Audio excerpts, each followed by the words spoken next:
Hi, ka-sewers! Kumusta po kayong lahat? So, meron lang akong tip para sa mga beginners. Ito ay base sa aking obserbasyon at experience, ha? Meron kasing nag-message sa akin. Ang sabi niya, yung blouse niya daw, kapag suot niya, ay nakataas yung front. Okay? Isa lang po ang ibig sabihin nun. Kaya po nakataas yung front dahil wala po siyang side tucks. Okay? Kahit siya merong tucks dito sa gitna, dito. Kahit siya merong tucks dito, kung wala namang side tucks, nakaangat pa din yung blouse. Merong mga side tucks na hindi mo makikita sa damit kapag yari na.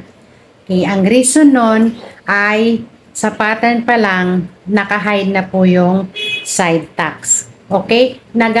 Maiha-hide mo lang yung side tucks na yun kung meron kang cut sa harapan. Kung wala kasing cutting sa harapan, hindi mo maifa-flat yung pattern sa tela.